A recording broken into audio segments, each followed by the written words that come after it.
The Georgia Bulldogs start the 2024 season as the favorites to win the Southeastern Conference, but could Alabama, Ole Miss, or Texas take that top spot? And how many teams make the college football playoff? This is the 2024 Locked On College Football Season Preview, only on the Locked On Podcast Network, your team every day. And what is happening, everybody? Welcome into the 2024 Locked On College Football Season Preview, SEC edition, the best football conference in all of America. I'm Chris Gordy of Locked On SEC, and we will hear from several of our local experts throughout the best conference in college football before we discuss how many teams make the playoffs and who could surprise. We have to hear from the true contenders in the SEC, and that's where we welcome in our panel of Jonathan Davis, host of Locked On Longhorns, Daniel Monroe, host of Locked On Bulldogs, Stephen Willis, host of Locked On Ole Miss, and Jimmy Stein, host of Locked On Bama. Gentlemen, welcome in. Good to be first in pod. Y'all are the contenders. It feels good, right? Oh, yeah. Feels great. Well, let's start with the champs, or the predicted champs, Daniel. The Georgia Bulldogs getting 46 first-place votes in the AP poll that just came out this week. Everybody's kind of consensus. They were the pick to win the SEC at Media Days. They're the number one preseason team according to just about everybody. Let's start with the Bulldogs. Why can Georgia win it all this year? Yeah, I think it's interesting. It's probably two different conversations. Favorite to win the SEC or favorite to win the whole thing. I think Georgia's got a really talented team coming back, obviously led by Carson Beck and the offense. But the schedule is going to make it difficult, I think, to even get to the SEC championship game, much less win the SEC championship game based on how things shake out. I mean, Georgia plays on the road at all three of these guys this year. And so it's a tough road. And so does Georgia have maybe the most talented team in the SEC? I think so. Does Georgia have the best chance to win the SEC? I'm not really sure if that's true right now. Let's jump over to Jonathan, who the Longhorns, it's not Alabama as the second best odds in the SEC. It's the Texas Longhorns. Steve Sarkisian, they take that huge leap forward last year. They make the playoff, and now here they are. Quinn Ewers is back and plenty of other cast of characters. Why can the Texas Longhorns win it all this year? Well, I think you look at the roster, you talk about that offensive line that could win the Joe Moore Award. Quinn Ewers, a certified Heisman candidate coming into the season. We did lose two running backs, but we know Steve Sarkisian has had a 1,000-yard rusher every year since he was at Washington. He's going to figure that out. We're 6 deep at wide receiver, 3 deep at tight end. And then you're looking at a defense that I think is going to surprise a lot of people this year. You also look at the schedule, right? We have Georgia on October 19th. Those are the big dogs. That's going to be a tough game in DKR. But outside of that, in terms of your SEC schedule, the next best SEC team you would play based on the rankings is Oklahoma, right? So Texas definitely has a favorable schedule. That's why I think Texas could end up in the SEC championship game and ultimately win it. Yeah, no, you mentioned those injuries. C.J. Baxter, one of the starting backs, goes down for the season, and Christian Clark, one of the incoming freshmen, he's out for the year. So it's, Jaden Blue, put him in bubble wrap. They're going to need him in that run game for Texas. Yeah, I don't want him doing anything until August 31st, Gordy. Yeah, for real. How about the Alabama Crimson Tide? It is a new day, a new age. It is post-life without Nick Saban and Jimmy Stein. Kalen DeBoer got a lot of people excited with Jalen Milroe back at quarterback to see what this offense could do. Yeah, the emphasis is sort of switching really from Nick Saban and his 17-year run of defense to Kalen DeBoer, bringing him in with obviously his offensive background. I think DeBoer arrived at a good time where he has an experienced quarterback who's a playmaker.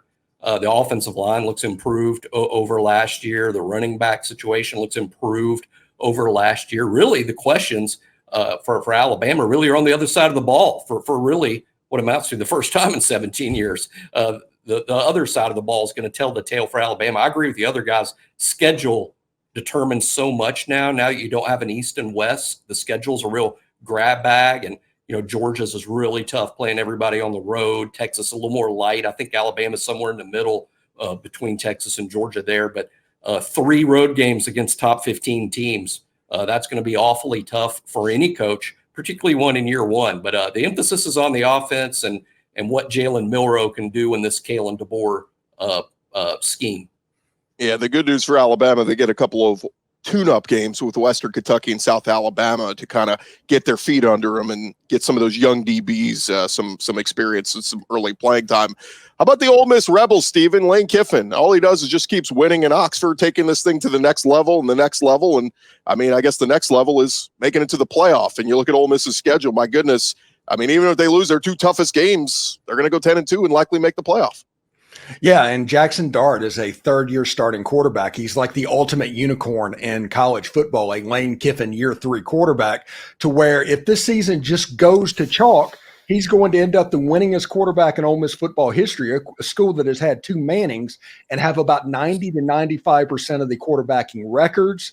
And that's not the story of this season. The story of this season is the fact that they really bulked up through the transfer portal on their trenches after the Georgia game a year ago. That's going to give them a chance to really compete for a championship this season. Daniel and Jimmy, one of the biggest early season games, and it's weird to get this game on September 28th, but it's Georgia in Tuscaloosa playing Alabama. I mean, it's a huge game, and it kind of means something. It used to be when you were a West team playing an East team, you go, if we lose that one, it doesn't matter. We'll still win the West. Well, now this thing's wide open, so this game does mean a little bit more. Daniel, thoughts on playing this one so early in the year? Yeah, I think it's fun when you look at the way Georgia's schedule breaks down. It's obviously tough, but you get Clemson in August, you get Alabama in September, you get Texas in October, you get Ole Miss in November. And so it really is spread out and spaced, those marquee games that Georgia's going to be in. But yeah, I mean, this is, it feels like an SEC championship game between these 2 teams, but the likelihood is that the loser of this game is not going to the SEC championship game. And so I do think it means a lot. You add teams, especially quality teams like Texas, no disrespect to Oklahoma, a little bit more down this year maybe, but you add teams and you add quality teams like Ole Miss are on the rise, teams like Mizzou, or, there's a lot of good teams in this conference. I think if you lose this game in September, yeah, you're still in line to make the playoff. It's still going to be fine in terms of big picture goals. But if you're trying to make it to Atlanta and win the SEC, it's going to be a tough road in front of you if you lose that game. So, yeah, it means a lot. Jimmy? Yeah, it's a huge game. This has turned into one of the league's better rivalries, really. There's been just so many high-profile Alabama-Georgia matchups. It's not like they're just playing in the regular season. There's been a lot of matchups in Atlanta and even in the college football playoff. In that sense, it's big, but I agree with Daniel. The loser of this game is still going to be favored to make the playoff. So in that sense, it's not that big of a game. But on the other sense, if you want to get to Atlanta and play for the SEC championship, it is huge. It's hard to imagine the loser of that game making it to Atlanta, but it is going to be really big. And Alabama will have it at home. Alabama's other tougher games, I think, are on the road. So it'll be interesting. It'll be a heck of a first night for Kalen DeBoer in the SEC. Yeah, the expanded playoff gives you a little room for error, but not a ton of room for error. You still got to win some of these big games. And Jonathan, when I look at Texas's schedule, there is no Ole Miss, there is no Alabama. They do get the luck of the draw, I think, with this schedule. We mentioned you will get Georgia at home, but that Oklahoma game, I mean, to me, still probably the biggest game on the schedule because they've kind of had your number here in recent years in that rivalry. Yeah, 2 out of the 3 years that Steve Sarkisian's been at the University of Texas, Oklahoma has won that game. I think when you look at it, they're replacing almost their whole offensive line, and then they're replacing Dylan Gabriel coming in with Jackson Arnold, who only has 1 career start. And in that start, he threw 3 interceptions. So, I do think, like Daniel said, that this Oklahoma team is down. But, when you look at it, I think the last 10 years, like 8 out of the 10 games have been 1-score games. So anything can happen in the Cotton Bowl. Anything can happen in Red River. It's going to be a very interesting matchup. But the way it's gone, Texas lost, Texas won, Texas lost. So if you're going by that, it's our year to get a victory in Red River. It still feels weird to be talking Texas and Oklahoma here on our SEC show, but here we are. Get used to it, Gordy. Got to get in line. This is a new SEC. Stephen, you look at Ole Miss's schedule. What game or 2 concerns you most? The LSU game is probably the most important game on the schedule because obviously a Georgia game sitting out there. If Ole Miss gets to the Georgia game undefeated, that's going to be one of the biggest games of the season in the Southeastern Conference. But to get there, you have to get through LSU and Oklahoma. So those 2 games are very, very important. Oklahoma is an 11 o'clock in the morning game, which for a team that's experiencing the Grove for the first time to have an 11 o'clock in the morning kickoff, I kind of feel sorry about that. But those two games are probably the most important. The most likely traps on the schedule, though, is probably the Arkansas game and the South Carolina game, because South Carolina has this weird fetish about Juice Wells that I just don't understand. Well, he did come over from Columbia. He is now in Oxford. And by the way, that LSU game, Ole Miss has not won in Baton Rouge since 2008 when Houston Nutt was the head coach. So it's been a while. Lane's going to have to do something he has not done yet in his tenure in Oxford. All right, guys, I want to kind of open it up to the panel here. Give me a team in this group of Ole Miss, Texas, Bama, Georgia that you're kind of a little bit skeptical on. If I had to say, one of these teams is not like the other, give me one of these schools you think maybe doesn't belong in this conversation of getting ready to possibly run the table and win the SEC. Nobody wants to go first here. Yeah. Well, I'll say, Ole Miss, I think is a team that it would be fun if it was a year where Ole Miss was playing Texas and Ole Miss was playing Alabama and not just Georgia. I think Ole Miss is going to be really helped by the schedule. And I'm not sure that the other three are. So I think that's a team I'm not necessarily skeptical of. I'm pretty confident in predicting that Ole Miss will actually make the college football playoff, which is a big deal regardless of what your schedule is. I would just say that once Ole Miss gets to the playoff, let's see if they have the same chance of advancing as the other three. But really, I think all four of the teams that are featured in this segment are national top 10 teams this year.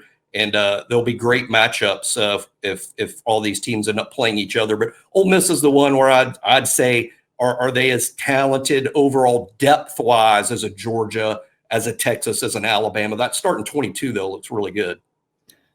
Yeah, if I'm going to, name a team, I think all of these teams are going to be really good. But if in terms of skepticism, I think it would have to be Alabama, right? When you replace Nick Saban, even with a coach that's won 90% of his games, you still don't know what to expect. I think Jalen Milroe was really good at times last year, but at times also left things to be desired. That offensive line, you're hoping they can take a huge leap. I remember the Texas game, they were not good at all, got better over the course of the season. And then, like Jimmy said, the defense, is a question mark, especially when you lose a phenom type talent, like Caleb Downs. So I expect Alabama to be really good, but in terms of all the teams on the panel, they have the less continuity coming in. And so, we have to see it. And continuity means a lot in college football.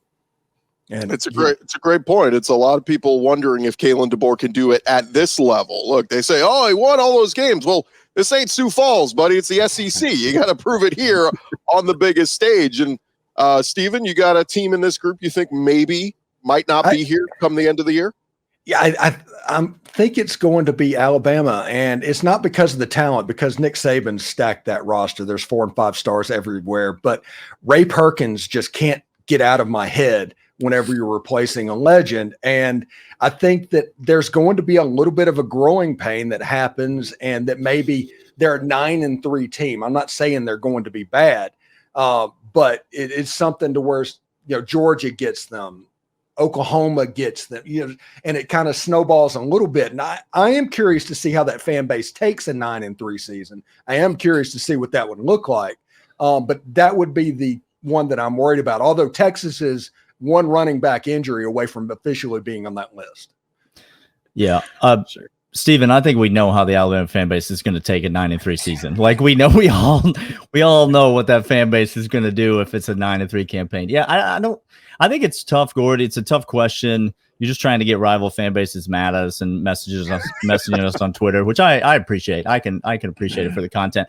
I think if you look at Alabama, it is an unknown with, what's the new look team going to look like. Tavares Robinson comes over to Georgia, as another piece to that puzzle of the Nick Saban, era sort of being flushed out of Tuscaloosa.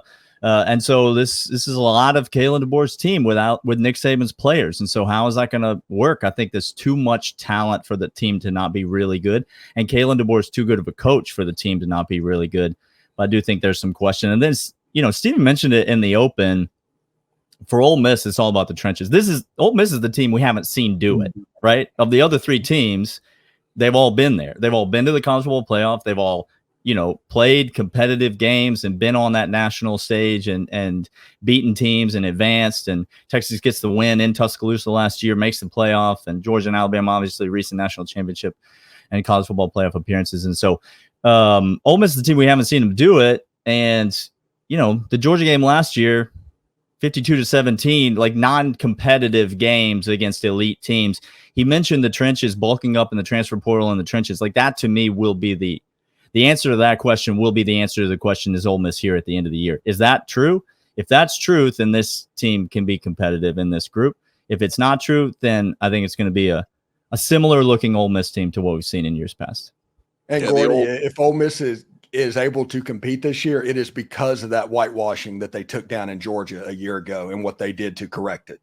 Yeah, what I love is that they went and they hit up the portal, but they got established SEC stars. It's not like they went and got, a D lineman from Indiana. And they got established guys who we know can play in this conference. Walter Nolan, Princely Amon-Mielen, Juice Wells. I mean, these are guys we know can play. And now it's all about the big C word, chemistry. And by the way, Stephen, the old running gag, it was never ask an Ole Miss fan directions to Atlanta. They don't know. They've never been there. But maybe this is the year. Maybe they finally get there and break through. So we shall see. By the way, I like that nobody picked Georgia. We're not going to expect a Carson Beck. He goes out there and struggles. Come on, guys. Come on, somebody. The schedule. I mean, Georgia's schedule is for real. I mean, they're the only team that has to play all the other three on the road, and that's really tough. If Georgia gets to Atlanta and enters the playoff as the number 1 or 2 seed, they will have earned it. Yeah, they will.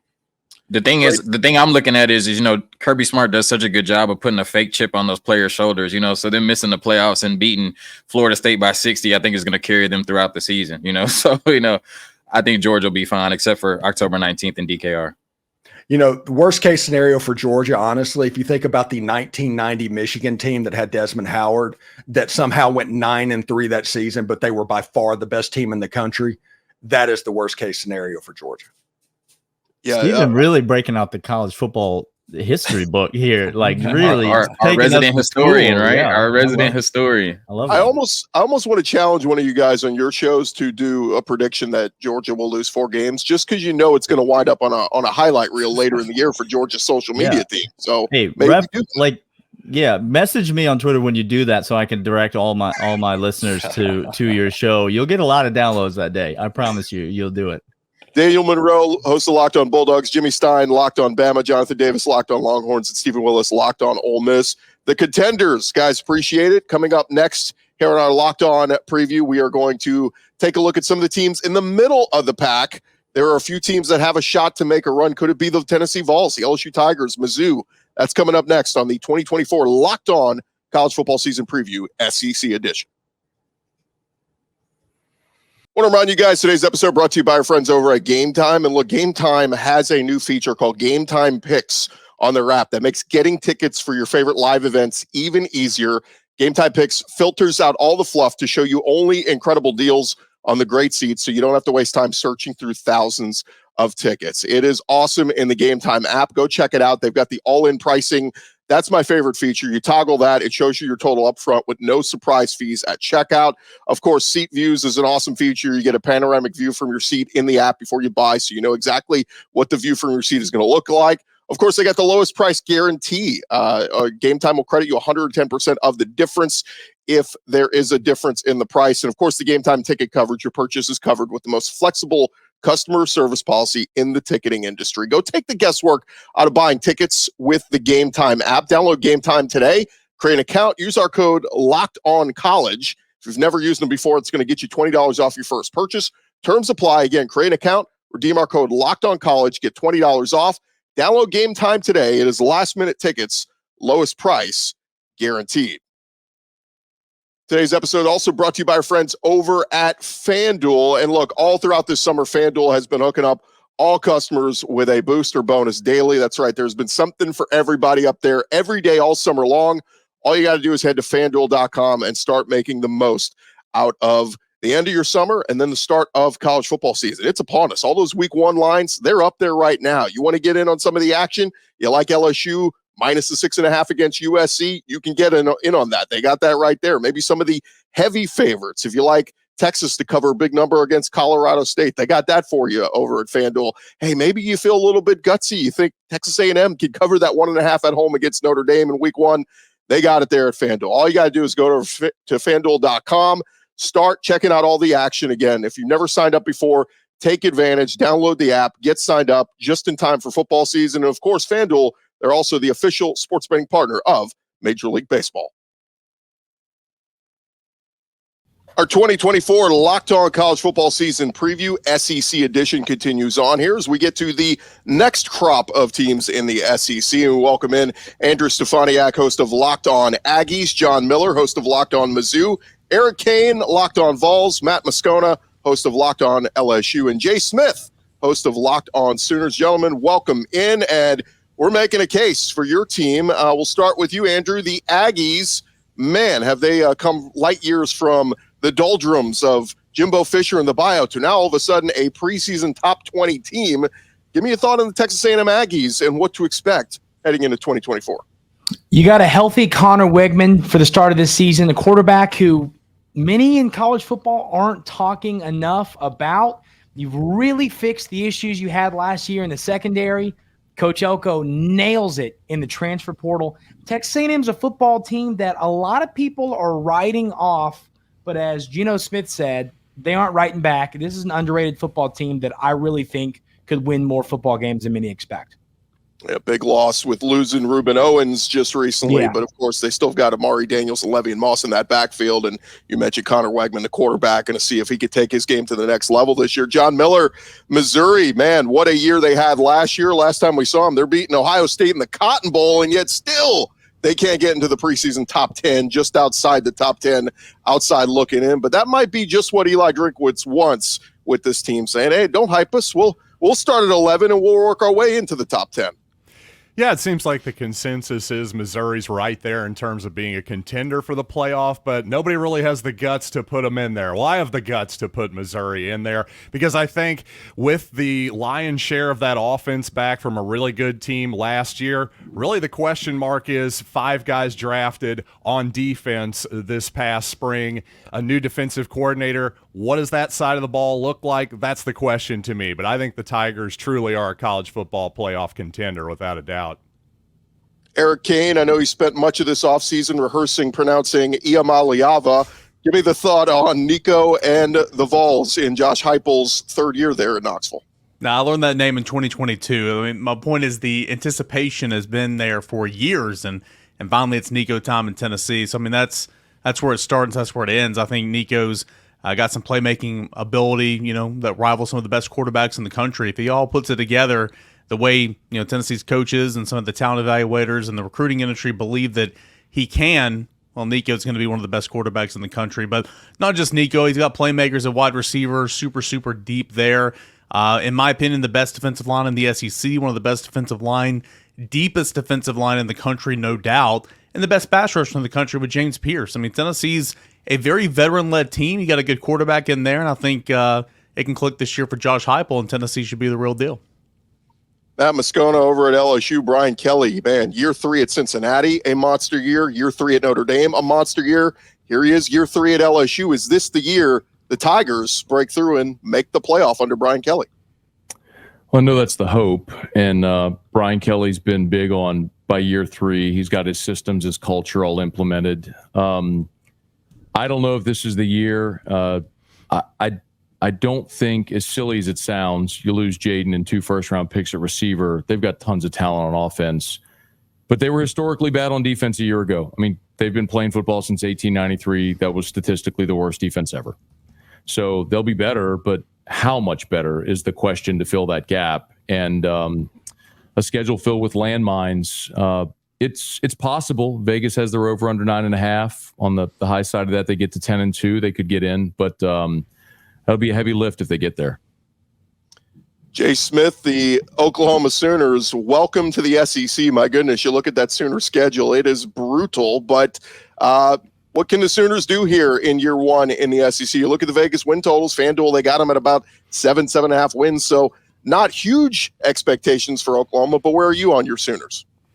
Yeah, because the questions there is going to be the offensive line, bringing in 5 new guys. Luckily, we have a coach, Bill Beatonbow, who's been there for 12 years. So for Sooner fans, that's not that much of a concern, just questions to see who's there and then a young quarterback. But the one thing that we do have is Brent Venables as a head coach, bringing back 86% of our defensive production, which is number 3 in the country. Phil still has our linebacker unit and our secondary unit as the best ones in the SEC, number 2 in the country overall, because it's all veterans. And when you have a Brent Venables-led defense with a bunch of veterans, that means that defense is going to be pretty good. They have been trending towards the same trajectory he had at Oklahoma and Clemson. So it appears that if things fall in the right spot, may have a top 10 defense. Let's kind of open this up, and of course, anybody jump in if you hear something that triggers you. But Eric, what's the one game you look at Tennessee's schedule and say that's one we absolutely 100% have to win? Yeah, I mean, there's a lot of talk about it, around the country and certainly around the SEC because it's one of the new kids on the block. It's week 4, the SEC opener on the road for Tennessee. It's at Oklahoma for a number of reasons. I think Oklahoma's obviously a really, really good team. Really good defense, as Jay just pointed out. Josh Heupel going home, so there's a national narrative.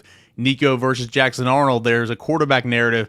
But I think if Tennessee's able to get that game on the road, say you lose to Alabama at home and Georgia on the road, but you beat everybody else. I mean, you're still probably going to the playoff there with a 10-win season. So it's the tempo setter of the year, SEC opener, Tennessee at Oklahoma.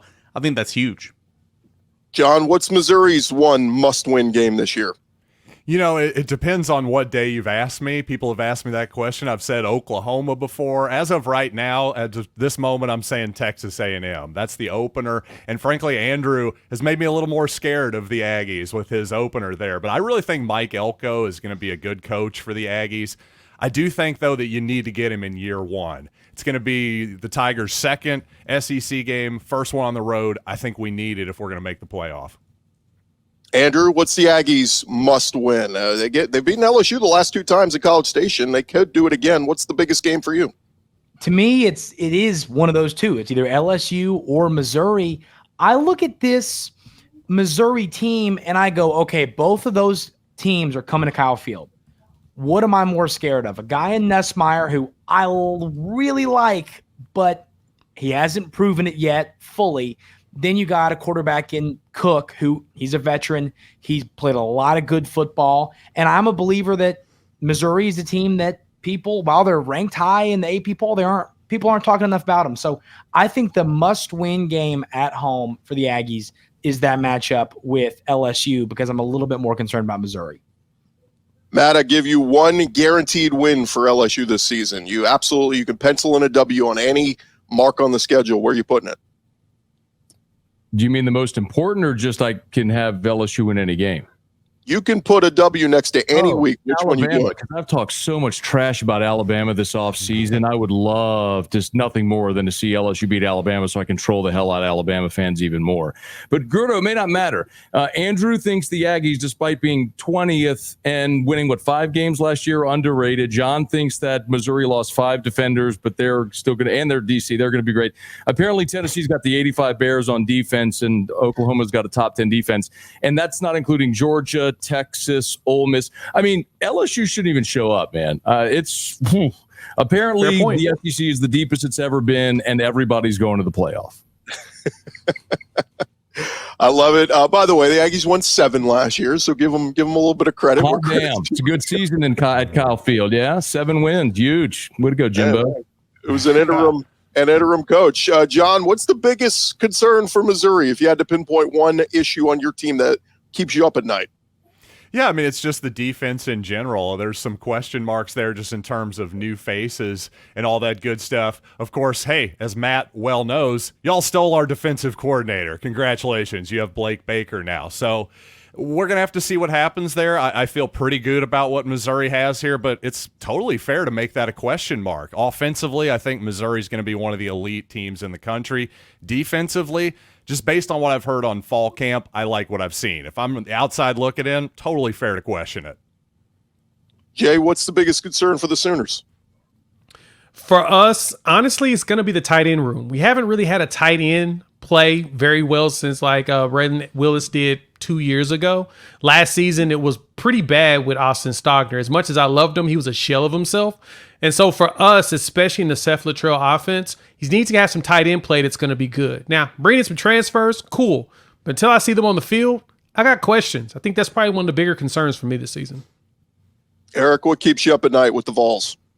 Secondary, brand new starting five back there in the defensive secondary. A lot of key depth pieces, a lot of experience has left the Tennessee defense. But as Matt pointed out, 85 Bears up front might not be as talented, but probably deeper than that unit. Best cornerback on Tennessee's roster is number 29, James Pierce. So I think that defensive secondary is going to be okay. Yeah, and by the way, the Vols, they lose Jordan Thomas, their star player for the season, but Boo Carter, straight out of a novel, hopefully stepping in as a true freshman. Andrew, what's the biggest concern for the Aggies? It's a bad problem to have, and I wake up every day screaming, worried about the offensive line. It's a unit that they could be good, but if they're not, what could be an elite offense won't be all that great. So Coach Adam Cushing, who came with Coach Elko from Duke, has got to get this unit looking good, because if it doesn't, it could really waste a good unit and a great quarterback. Last round of questions here. Throw it over to Matt. Matt, I gave you $100 on FanDuel. You can put it on any of these teams. Can't be LSU, but it could be the Aggies, Mizzou, Oklahoma, or the Vols to make the playoff this year. If you had to bet money on one of these other teams, who are you putting the money on? Probably Mizzou because of the schedule. I always look at who has the fewest questions against the most manageable schedule. And I think Mizzou and Tennessee both got a great draw, and I wouldn't be surprised if either of them ended up in the playoff this year. John, say something nice about one of the other schools here. Well, I'm going to go back to I'm going to go to Jay Smith here, and the thing is with Locked On Sooners, there's been a lot of conflict between Missouri and Oklahoma fans this offseason. So I want to throw an olive branch here and just say that I'm very much looking forward to the return of that rivalry. Jay, can I just throw a question to you? Dylan Gabriel, he transfers to Oregon. How are we feeling about the quarterback spot? Oh, I'm loving it. There's a reason why Dylan Gabriel left, right? It wasn't because that he wanted to. It's more so because he knew that Jackson Arnold was the next thing. And so he was recruited in to be the guy. And we saw some flashes against Arizona. He looked like a true freshman, and he looked like a veteran at the same time. So for me, I'm pretty excited about the way he's going to look this coming season. Andrew, you got something nice to say about one of the other teams on here? I've already done it a little bit, but yeah, I'm a believer that this Missouri team is better. I think there's two sides of this argument in the SEC. There's the people that go, they're a one-hit wonder, they're the Macarena, or then you've got the people that are going, okay, Missouri's the real deal.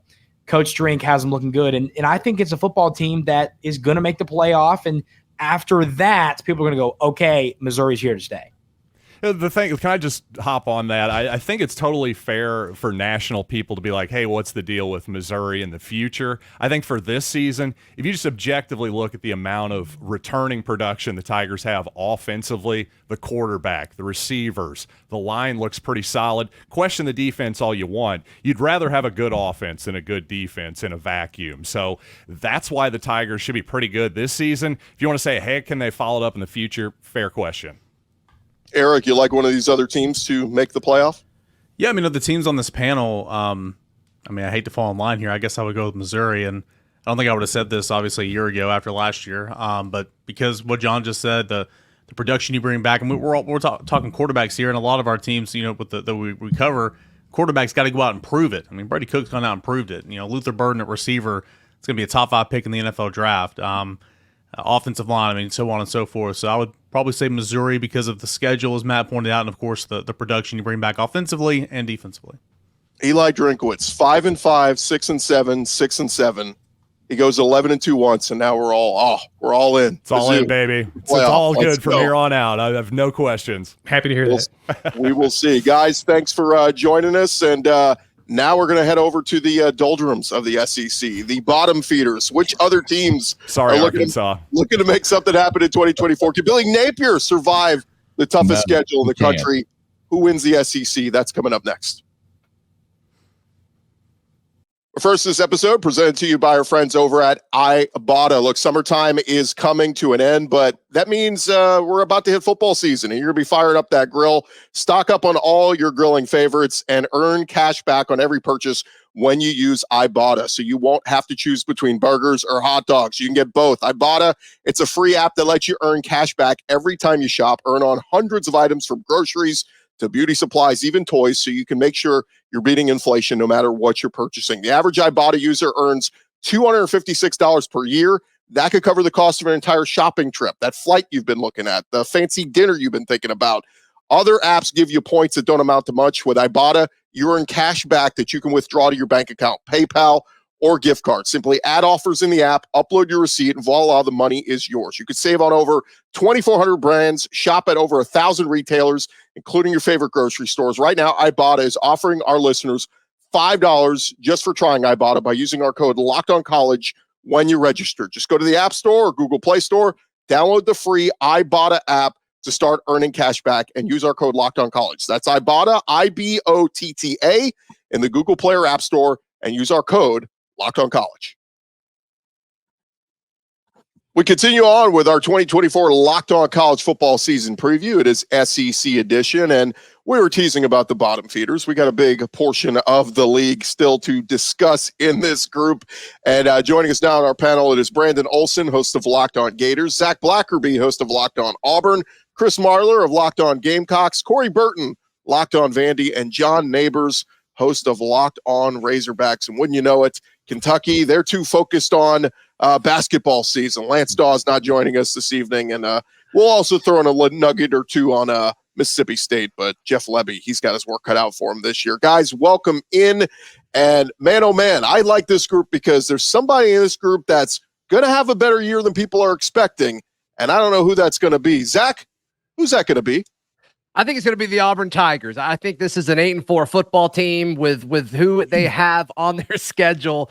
I mean, I think they beat Arkansas. I think they beat Cal. I think they beat Vanderbilt, and I think they beat Oklahoma as well to start 5-0. And so when you look at what they're able to do after that, they've got a tough road stretch of going to Georgia, going to Missouri, going to Kentucky. If you can somehow win one or two of those, you've got a really solid chance to be an 8-4 football team. Brandon, I assume you want to sell me on the Florida Gators? I don't know if I want to sell you on the Florida Gators more or sell you on not the Auburn Tigers more. Do that one. Sell us on not the Auburn Tigers.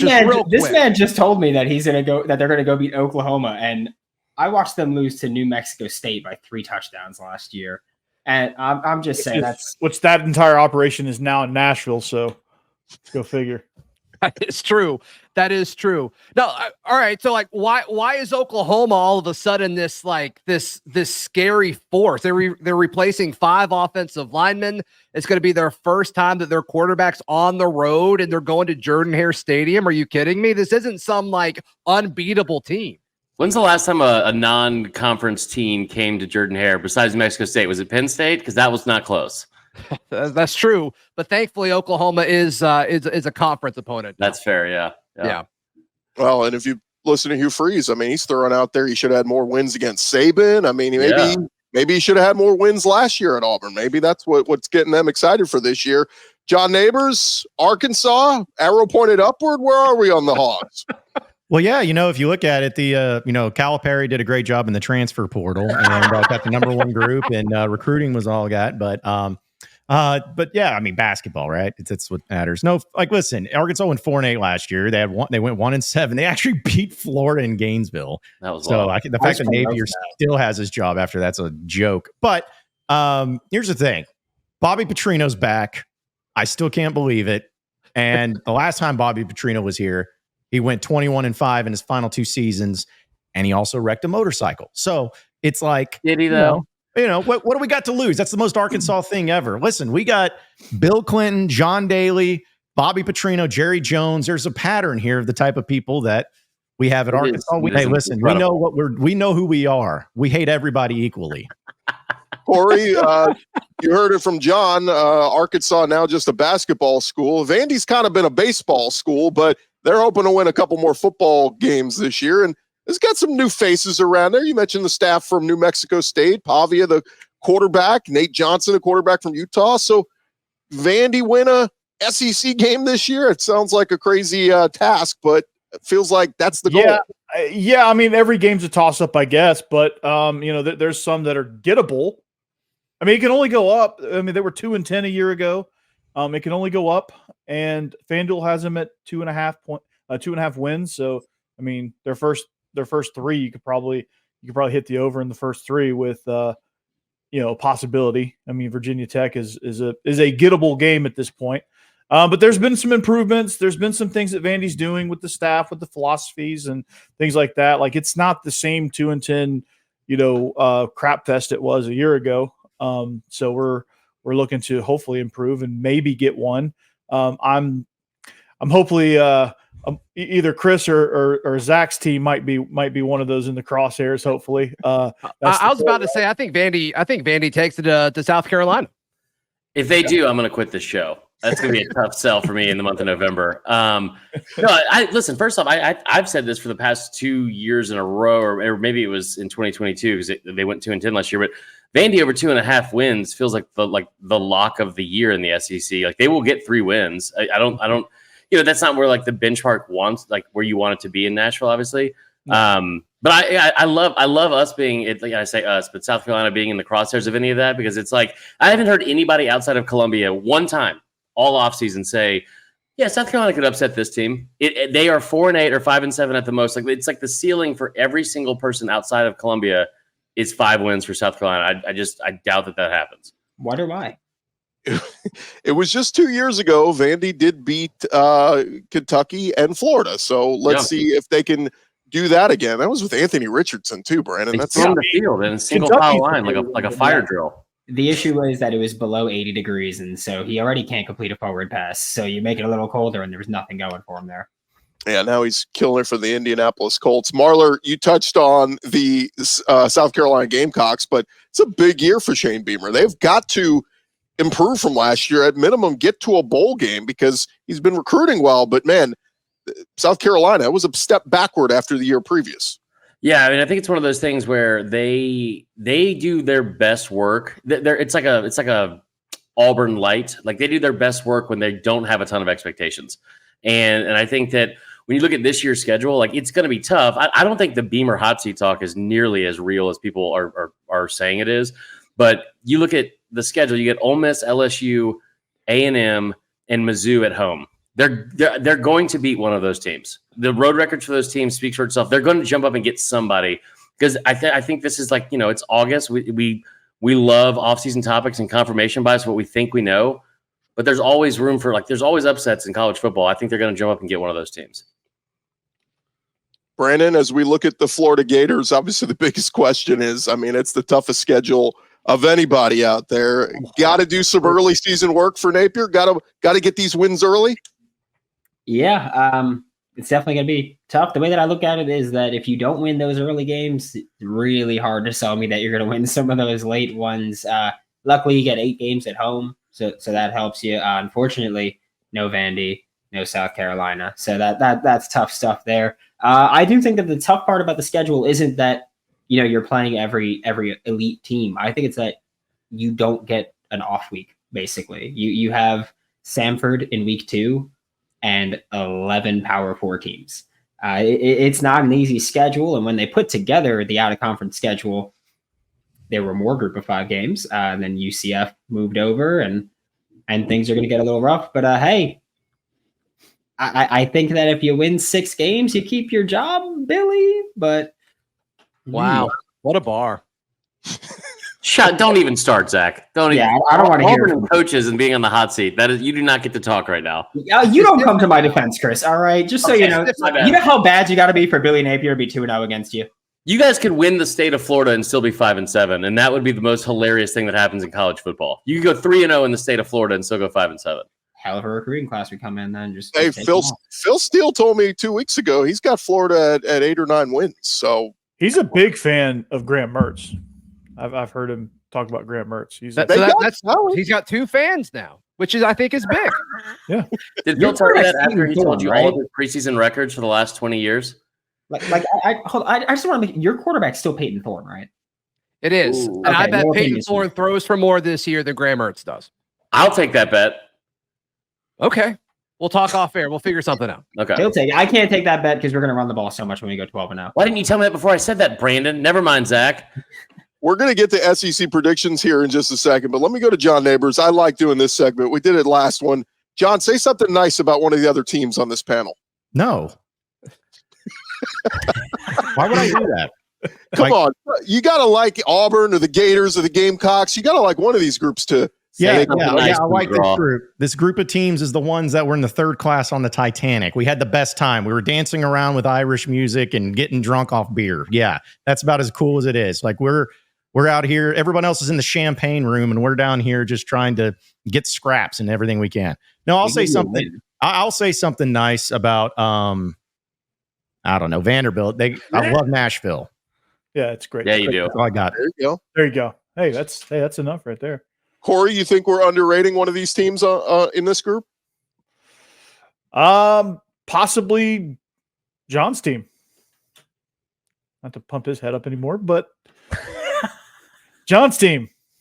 I think Taylon Green at quarterback. Taylon Green's going to be a special quarterback there. So I really like the way he plays, and Sam Pittman is going to get a second chance here. I think. I hope so.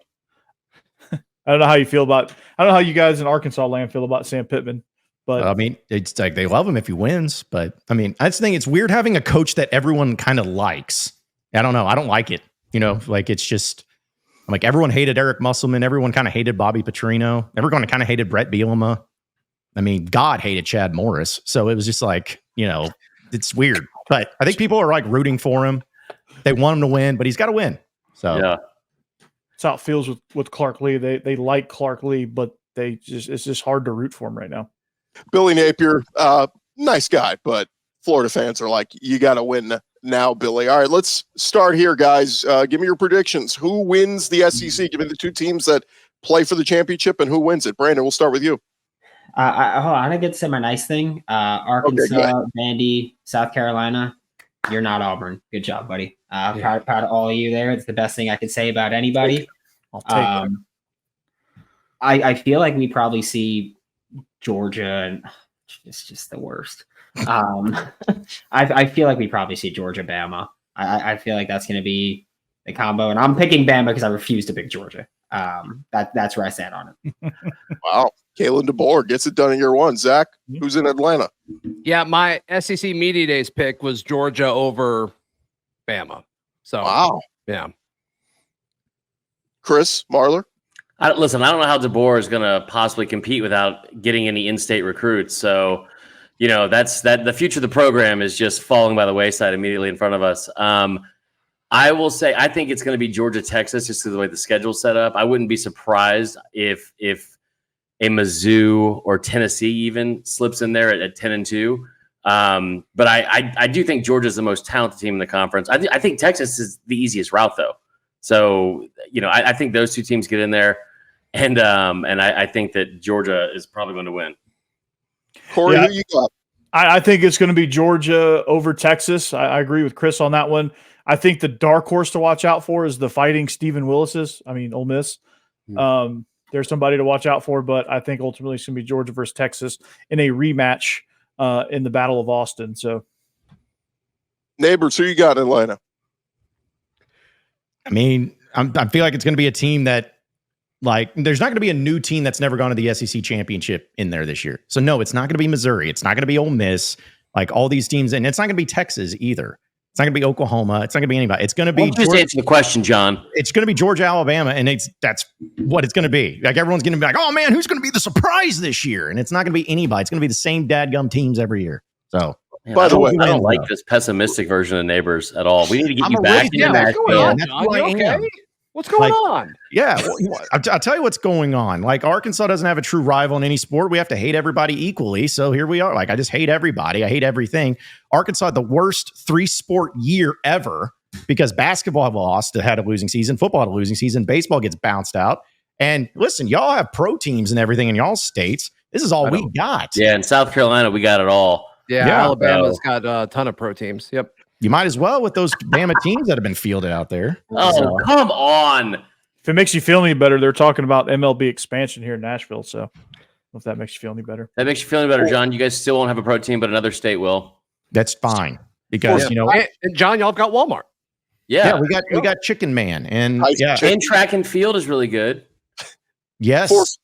For factual sake, I have to say Missouri has been to the SEC championship game under Gary Pinkel, so they have been there. But I'm going to go a new team. I'm going to say we get a rematch because we're probably going to get a rematch. You guys are saying Alabama and Georgia. Well, they play each other in the regular season, so one of those teams would have to, run the table, I guess, if you lose and get back there. But I think we get a rematch between Georgia and Ole Miss. I think for the first time ever, the Ole Miss Rebels get to Atlanta, and it's Lane Kiffin. Look, it's do or die time for Lane. Always the bridesmaid, never the bride. Is this the year Lane Kiffin puts it all together? He's got the weapons. He's got the team. Time to go do it and show out on the big stage. Are we all in agreement that Georgia wins the SEC championship, though? Everyone except Sweden. I think so.